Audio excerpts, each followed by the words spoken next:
আব্বাস সিদ্দিকীর মতো অশিক্ষিতরা, মূর্খ ভণ্ডরা তারা হাদিসের অপব্যাখ্যা করছে তোর।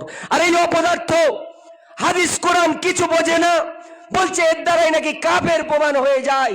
দয়ার নবী বলেছেন এর দ্বারাই মানুষের কমজোর ইমানদার বোঝানো হয়েছে। এই আশিকুর রহমান ইঁদুরের বাচ্চা মুনাফেক কাফের কি বলছে?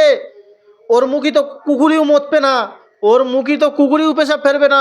এই ইঁদুরের বাচ্চা বলতেছে আব্বাস সিদ্দিকীর মতো অশিক্ষিতরা হাদিসের অপব্যাখ্যা করে মানুষকে কাফের বলে।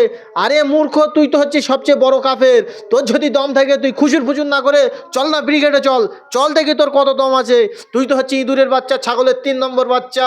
তুই যদি তোর মায়ের দুধ খেয়ে থাকিস, তুই যদি জায়ের সন্তান হোস, তোর মায়ের নাজায়ের সন্তান যদি তুই না হোস, চল না ব্রিগেডে, তোর কত দম আছে দেখা যাক।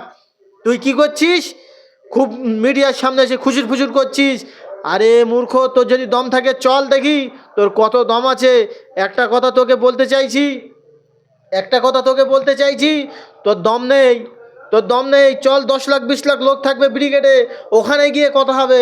ওখানে যদি আব্বাস সিদ্দিকী ভাইজান, এত বড় কথা বলছি, জানি ভাইজানের ভক্তরা আমাকে গালাগালি করবে, তাও আমি বলছি ভাইজান ওখানে ন্যাড়া হয়ে তোর পায়ে সালাম করে চলে আসবে। আর তুই যদি ওখানে হেরে যাস তাহলে তোকে ওখান থেকে ন্যাড়া করে 10 লাখের হাতে 1 ঘা করে কাঁচা কঞ্চির বাড়ি খেতে হবে। গোবর দিয়ে গা ধোয়াবো তোকে, তারপরে গোবরের কেক করে তোকে খাওয়াবো, তারপরে তোকে এখানে বাড়ি আনবো, এনে তা ফের 10 ঘা করে তোকে কাঁচা কঞ্চির বাড়ি খেতে হবে। চল না, তোর দম থাকলে চল। তোর মায়ের যদি জায়ের সন্তান হোস তুই চল, তুই যদি না জায়ের সন্তান হোস তাহলে তুই যাবি না। তোর কত দম আছে তুই চল। ভাইজানের 82 নম্বরে ফোন কর, তোরাও থাকবি আমরাও থাকবো। তোর মায়ের যদি তুই লাল হয়ে থাকিস তুই চল, তুই যদি এক বাপের পয়দা হয়ে থাকলি তুই চল, দেখি তোর কত দম আছে, দেখি তোর কত হিম্মত আছে। তোর মতন কিছু শুয়োরের জন্য সোশ্যাল মিডিয়া খুললেই এখন এই সকল জিনিস আছে। তোরা আসছিস কি? কে আব্বাস সিদ্দিকী? কি তার পরিচয়? কে আব্বাস সিদ্দিকী? কি চার পরিচয়? আরে তার নাম ভাঙিয়েই তো তুই ভাইরাল হচ্ছিস।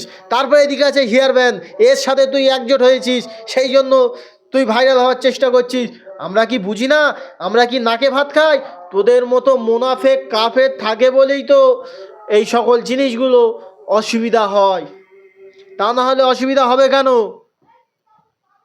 তোকে বলে দিচ্ছি, সময় আছে, শুধরে যা, ভুলটাকে শুধরে নে।